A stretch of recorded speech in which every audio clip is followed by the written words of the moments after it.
여러분 반갑습니다. 사무엘하 말씀 묵상 시간입니다. 위기의 순간에 지도자의 리더십은 매우 중요합니다. 왜냐하면 그 지도자가 어떤 리더십을 가지고 있느냐에 따라서 그 조직이 살 수도 있고 죽을 수도 있기 때문입니다. 세상에서 평가하는 지도자의 리더십에 여러 평가 항목들이 있습니다. 그 사람이 얼마나 인사관리를 철저히 잘하는가, 조직관리와 또 재무관리를 어떻게 잘하는가, 그리고 그에게 기획과 정책 능력이 있는가, 또한 가장 결정적인 순간에 결단을 내릴 수 있는 이 정무 능력과 추진력이 그에게 있는가, 이런 모든 것들이 아마 리더십을 평가하는 그런 재료들이 될 수 있을 것입니다. 하지만 저는 이런 세속적인 리더십이 전부가 아니라고 생각을 합니다. 왜냐하면 사실 여러분, 이런 리더십을 가진 사람들 많이 보지 않았습니까? 이 땅에서도 탁월한 리더십을 가지고 추진력을 가지고 또 카리스마를 가지고 그 조직과 사람들을 이끌어가면서 빛나게 앞에 나서는 사람들 많지 않습니까? 그런데 여러분, 그런 사람들이 또한 한순간에 무너지는 것도 우리는 보게 됩니다. 그래서 중요한 것은 그 한 사람의 무너짐이 아니라 그 한 사람으로 인해서 그가 이끌었던 조직과 단체, 심지어 나라가 큰 위기에 처하기도 합니다. 그래서 제가 가장 중요하게 생각하는 이 지도력의 덕목은 그 사람이 얼마나 인사관리를 잘하고 조직관리를 잘하고 또 정무감각이 아주 튼실한가, 이것이 아니라 그 바탕이 선한가 아니면 악한가입니다. 여러분, 아무리 좋은 세속적 리더십의 어떤 재료들을 그가 가지고 있다 할지라도 그의 바탕이 만약에 선을 추구하지 않고 악을 추구한다면 그 리더십은 사상누각입니다. 마치 모래 위에 세워진 집처럼 크게 지으면 지을수록 넘어질 가능성은 더 크게 되어 있습니다. 우리가 세상적 지도력을 추구할 것이 아니라 거룩한 지도력을 추구해야만 합니다. 우리 기독교인들이 추구해야 할 이 거룩한 지도력이 무엇인지 오늘 말씀 사무엘하 15장 24절에서 37절, 특별히 이 다윗의 예를 들어서 한번 살펴보고자 합니다. 여러분, 다윗은 먼저 하나님을 수단으로 여기지 아니하고 경배의 주님으로 섬겼습니다. 말씀 24절에서 26절을 한번 제가 읽어드립니다. 보라, 사독과 그와 함께한 모든 레위 사람도 하나님의 언약궤를 메어다가 하나님의 궤를 내려놓고 아비아달도 올라와서 모든 백성이 성에서 나오기를 기다리도다. 왕이 사독에게 이르되, 보라, 하나님의 궤를 성읍으로 도로 메어가라. 만일 내가 여호와 앞에서 그 은혜를 입으면 도로 나를 인도하사 내게 그 궤와 그 계신 데를 보이시리라. 그러나 그가 이와 같이 말씀하시기를 내가 너를 기뻐하지 아니한다 하시면 종이 여기 있사오니 선히 여기시는 대로 내게 행하시옵소서 하리니. 어제 말씀처럼 다윗은 매우 심각한 위기에 처해 있습니다. 그의 아들 압살롬이 배신하고 반란을 일으켰습니다. 어제 말씀에서도 제가 강조했지만 이 아들은 아버지를 죽일 수 있지만 아버지는 차마 아들을 죽일 수 없습니다. 그래서 이 다윗에게 있어서 가장 큰 약점은 압살롬의 압이라는 사실입니다. 압살롬은 죄를 짓는 일에 단호하게 나서지만 이 다윗은 그렇게 아무리 압살롬이 그렇게 악한 일을 저지른다 할지라도 그 압살롬과 함부로 지금 싸우려 하지 않습니다. 이것이 굉장히 큰 위기였고, 또 하나는 백성들이 큰 대세에 따라서 압살롬 편에 섰다는 사실입니다. 그래서 군사적으로, 정치적으로 다윗은 굉장히 큰 위기에 처해 있습니다. 근데 어제 제가 말씀을 드렸지만 이 위기의 순간에 옥석이 가려집니다. 누가 정말 충신이고 누가 정말 간신이고 누가 진실된 사람이고 누가 거짓된 사람인가, 그 마음의 동기가 무엇이고 이제까지 그렇게 해왔던 행위가 무엇을 추구하려고 했던 것인가 하는 것이 이 위기의 순간에 다 드러난다 하는 것을 말씀을 드렸습니다. 여러분 그 위기의 순간에 충신들이 있지 않았습니까? 어제 이 블레셋의 가드의 이 이때라고 하는 사람이 600명을 거느리고 다윗편에 섰던 것을 특별히 말씀을 드렸습니다. 근데 오늘 초두에 보면 24절에 사독과 아비아달이 바로 다윗편에 섭니다. 여러분 이 사독과 아비아달은 바로 이 제사장들입니다. 그 제사장들이 중요한 이유는 무엇이냐면 지금 이 이스라엘 나라는 하나님께서 통치하시는 신정국가입니다. 그래서 하나님께서 그의 대리 통치자를 세워서 통치합니다. 물론 고대에 이 신이 그 위에 있고 그리고 이 정치가들이 그 신의 힘을 이용해서 백성들을 통치하는 것이 아주 보편적인 현상이었습니다. 하지만 지금 이스라엘에게 있어서 이 신정 통치는 이방의 신정 통치와 조금 다릅니다. 그래서 무엇이냐면 사람이 신을 고안해 내서 신을 도구화하는 것이 아니라 이스라엘은 처음부터 하나님께서 뽑아서 세우신 것입니다. 그 뿌리로 올라간다면 아브라함이죠. 그래서 아브라함에게 씨와 땅을 약속합니다. 그 씨와 땅에 대한 이 언약이 400년 동안 애굽에서 유예되지 않습니까?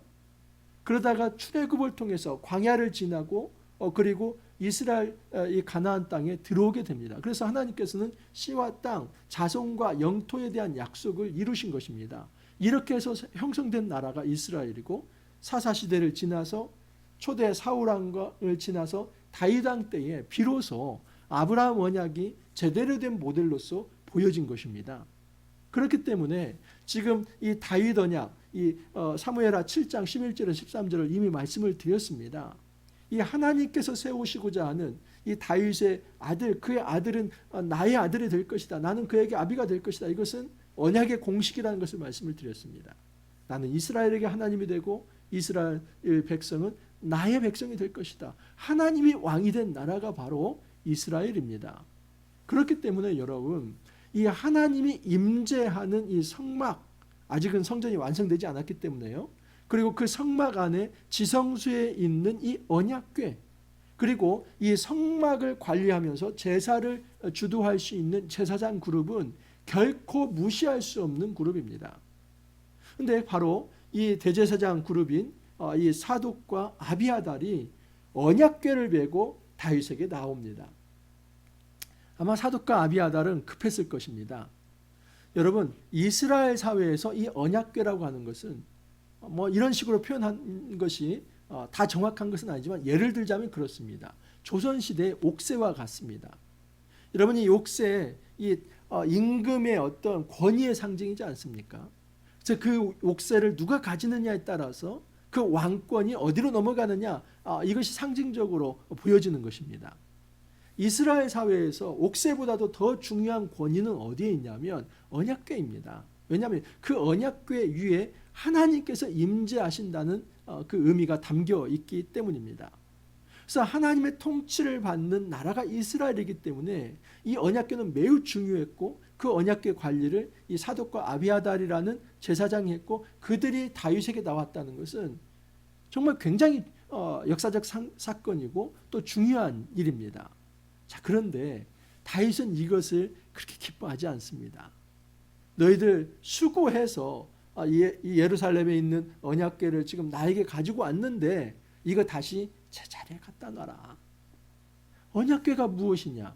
언약궤는 하나님의 임재의 자리인데 하나님께서 나를 돌보시지 않고 언약궤만 가져온다면 그것이 무슨 의미가 있겠느냐? 언약궤는 제 자리에 있어야 할 것이고 만약에 하나님께서 나를 의롭다고 생각하고 아직 나를 지켜준다면 반드시 내가 도망가더라도 이 언약궤가 있는 예루살렘으로 돌아오게 될 것이다. 만약에 내가 돌아오지 못한다면 그것은 하나님께서 나를 버리신 것인데 하나님이 버린 상황에서 언약궤만 내가 가지고 있다고 한들 그것이 무슨 의미가 있겠느냐. 여러분 그 당시에 최고의 종교 지도자들마저도 이 언약궤를 마치 부적처럼 생각했습니다. 그 조직에 하나의 부적처럼 이거 있으면 우리가 망하지 않는다. 그리고 이거 있으면 이 압살롬도 우리를 함부로 괴롭히지 못할 것이다. 그 세속적 판단을 종교 지도자들까지 했는데 지금 이 다윗 왕은 그런 판단을 하지 않습니다. 중요한 것은 언약궤가 아니라 그 언약궤에 임재하시는 하나님 자체이다. 여러분, 다윗에게 있어서 가장 중요한 리더십은 무엇이냐면 그 기초가 하나님을 향한 신뢰입니다. 하나님을 신뢰한 나머지 그는 여러분 이 언약궤를 수단화하지 않습니다. 그는 하나님을 신뢰했기 때문에 결코 언약궤는 수단이 아니라 하나님을 경배하는 이 과정이 되고 또 목적이 되는 것입니다. 여러분, 우리가 함부로 하나님을 내가 가지고 있는 목표를 이루기 위한 수단화한다면 그 사람은, 그 리더십은 반드시 그 기초가 잘못되었고 악하기 때문에 무너질 수밖에 없습니다. 정말 내가 어떤 정무 감각을 가지고 있느냐, 어떤 조직 장악 능력을 가지고 있느냐, 또 어떻게 재정을 끌어모을 수 있는 힘이 있느냐, 또는 선동할 수 있는 어떤 연설 언변이 있느냐, 이 사람을 이제 꿰뚫어 보면서 그 사람 마음을 움직일 수 있는, 훔칠 수 있는 그런 감각이 있느냐. 여러분, 이것보다도 중요한 거, 사실 이런 것들은 큰 의미가 없습니다. 더 중요한 것은 무엇이냐면 그 기초 마음에 선을 품고 있는지 악을 품고 있는지입니다. 무엇이 선입니까? 성경에서 말하는 이 토부라고 하는, 이 선이라고 하는 것은 관계적 용어입니다. 하나님과 관계가 좋은 것을 선이라고 말을 합니다. 하나님 앞에서, 그 앞에서 경배자로 서는 것이 가장 아름다운 모습입니다.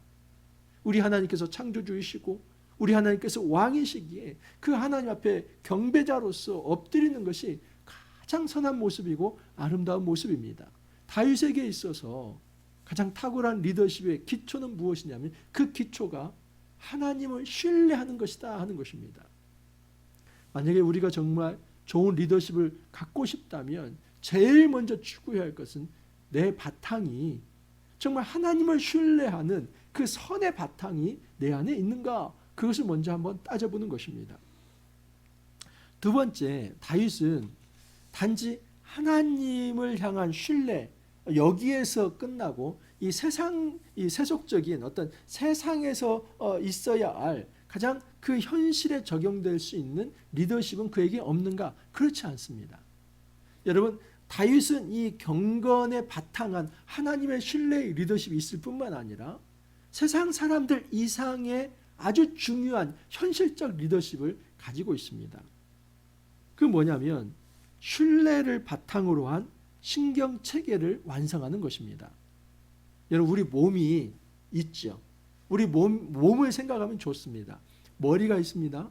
모든 명령은 이 머리에서 시작이 됩니다. 근데 그 머리에서 여러분 지금 이 중추로 내려가고 중추에서 이제 하체로 내려가는데 그 모든 것이 다 신경으로 연결이 되어 있습니다. 신경체계. 그러니까 우리 몸이 단지 뼈마디만 연결되고 근육만 연결되어 있는 게 아니라 우리 몸은 어떤 혈관만 흘러가는 게 아니라 우리 몸은 신경체계가 있습니다. 예를 들어서 제가 이렇게 여기를 손을 이렇게 꼬집으면 아프죠. 여러분, 지금 여기서 자극이 있지만 이 자극은 사실은 아프다는 것은 뇌에서 판단을 하는 겁니다. 다시 말해서 뇌에서 지금 이 손과 신경체계가 연결되어 있기 때문에 이걸 이렇게 하면은 아프다는 겁니다. 근데 만약에 교통사고가 나서 이 목뼈, 경추뼈가 손상이 됐다고 보십시오. 그러면 말도 하고 냄새도 맡고 그렇게 이제 보기도 하고 하지만은 어디를 못 움직입니까? 이 경추 이하, 손, 발은 다 못 움직이는 겁니다. 거의 전신마비라고 볼 수 있지요. 그만큼 이 신경 조직은 중요합니다. 그 신경이 머리와 연결되어 있어야만 합니다.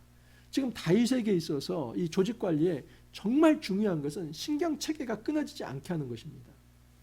여러분, 이 신경을 통해서 뭐가 전달이 되냐면 정보가 전달이 됩니다. 이 정보라고 하는 거 우리가 인텔리전스 또는 인포메이션이라고 합니다. 그런데 많은 사람들이 이 정보와 데이터, 자료를 혼동합니다. 그러니까 데이터를 많이 쌓아놓으면 그 사람은 정보가 많은 걸로 생각합니다. 제가 아는 많은 분들도 그냥 이 컴퓨터 하드에 엄청난 많은 자료를 다 쌓아놓습니다. 무슨 거기다 책을 PDF를 갖다 넣기도 하고 또는 누구 설교를 갖다 넣기도 하고 자료가 너무너무 많이 들어있어요. 근데 중요한 것은 뭐냐면 그 자료가 인포메이션이 되지 못합니다. 인포메이션이 된다는 건 뭐냐면 자료가 어느 정도 조합이 되고 또 그것이 조정이 되어서 그 자료를 통해서 뭔가 메시지가 살아나야만 그것이 하나의 리포트, 하나의 보고서로서 채택이 되고 그것을 바로 인포메이션, 인텔리전스라고 이야기를 하는 것입니다. 그래서 중요한 것은 이 우리에게 있어서 정보인데 그 단순한 데이터로 끝날 어떤 자료들을 그것을 조합할 수 있고 판단할 수 있는 능력. 여러분 이것이 바로 이 머리와 신경체계의 연결인데 다윗은 지금 예루살렘을 떠나지 않습니까? 그러면 예루살렘에 떠났을 때 지금 예루살렘에서 일어날 수 있는 일 어떻게 알 수 있습니까? 오늘날은 여러분 잘 상상이 안 갈 거예요. 다 지금 인터넷이 있고 뭐 그냥 핸드폰이 있기 때문에 거기서 사진 하나 찍어주고 또 뭐 좀 녹음해가지고 보내주고 하면은 바로바로 정보를 알 수 있지만 옛날은 그렇지 않습니다.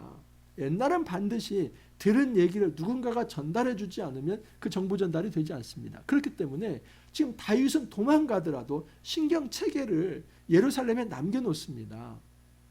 그래서 사독과 아비아달에게 너희들은 예루살렘에 남아있어라. 여러분 이것은 굉장히 어떻게 보면 도박과 같은 선택입니다. 왜냐하면 아까도 말씀을 드렸죠. 여러분 모든 권력자가 권력을 잡으면 지금 이렇게 신정체계에서는 무엇을 먼저 장악하려고 하냐면 언약궤를 장악하려고 합니다. 그리고 그 언약궤에서 이제 제사를 통해 백성들을 인도할 그 종교체계에 인도할 어떤 이 제사장 그룹을 장악하는 것이 그 당시의 정치 지도자들의 굉장히 중요한 관심사였습니다. 그러면 당연히 압살롬도 언약궤 어디 있냐? 마치 옥새를 찾듯이 그러면 이제 이 언약궤를 차지하면 내가 왕의 권위를 가질 수 있다. 그러면 이 언약궤와 성막과 제사 관리를 누가 해야 하는데 제사장 이 대제사장 그룹 2명이나 남아 있어. 아이고 잘됐다. 이 사람들 잘 회유하면 이제 이 다윗은 정통성이 사라진다. 이것이 압살롬의 생각입니다. 그러면 여러분 다윗 입장에서는 만약에 사독과 아비아달이 지금 압살롬 밑에 들어가서 회유 또는 압박 어떤 이 협박에 의해서 또는 어떤 당근에 의해서 그들이 넘어간다면 다윗은 아예 예루살렘에 돌아올 수 없는 그런 사람이 됩니다.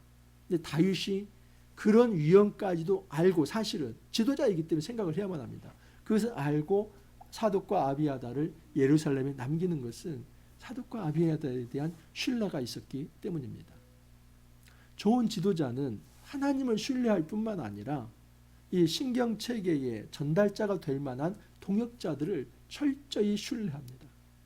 만약에 이 다윗이 사독과 아비아달을 신뢰하지 않았다면 어떻게 적진 한가운데 그들을 남겨놓을 수 있고 그리고 그 언약궤가 그 적진 한가운데 있고 그들을 관리할 이 사람들의 어떤 이 스탠스 이 사람들의 위치 나아갈 방향들이 매우 중요한데 그 사람들을 신뢰하지 않는다면 어떻게 신경체계 연결체로서 그들을 거기에 보낼 수 있겠습니까?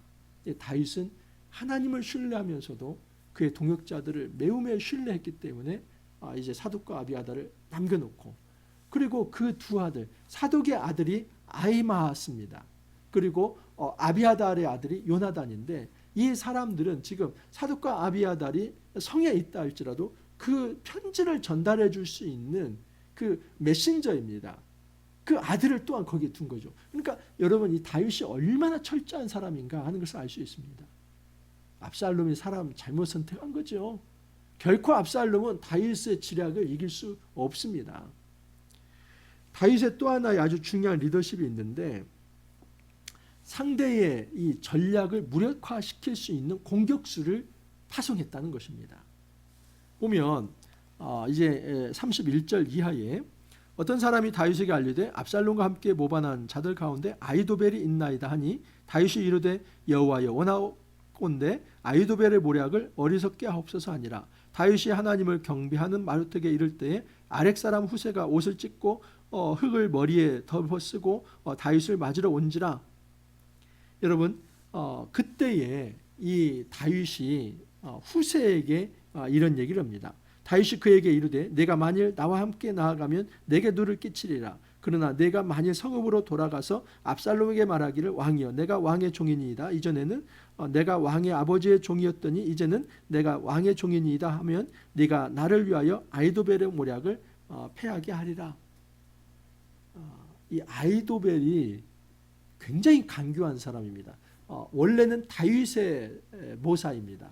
그러니까 다윗의 신하였죠. 근데 그가 배신을 하고 압살롬의 책략가가 됩니다. 그리고 이 압살롬의 모든 어떤 이 전략은 아이도벨로부터 나옵니다.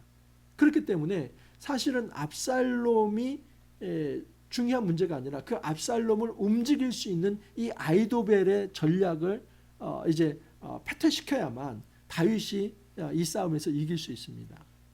다윗은 단지 이 싸움이 병거를 얼마나 많이 가졌느냐 또는 이제 군사가 얼마냐 이것보다도 중요한 것은 그 전략 싸움에 있어서 그 아이도벨의 전략을 무력화시킬 수 있는 이 공격수를 보내야 한다 판단했던 것입니다. 여러분 후세라고 하는 사람은 37절에 보면 다윗의 친구라고 되어 있습니다. 다윗의 친구 이 후세를 또한 철저히 신뢰하면서 공격수로 파송합니다.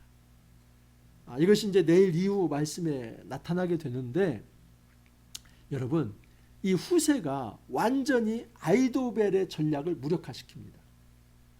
후세가 이제 압살롬에게 나아가서 내가 이전에는 다윗을 섬겼지만 지금은 당신을 섬기겠습니다. 이제 내가 주를 바꿔 탔습니다.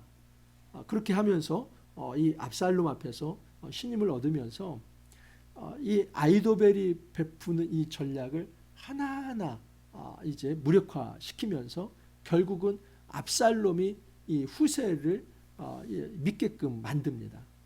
여러분 여기서 전투는 사실 끝난 거나 마찬가지입니다. 그리고 정말 구사일생으로 이 후세의 도움으로 이 다윗은 이제 살아남아서 그 밤에 요단강을 건너게 됩니다.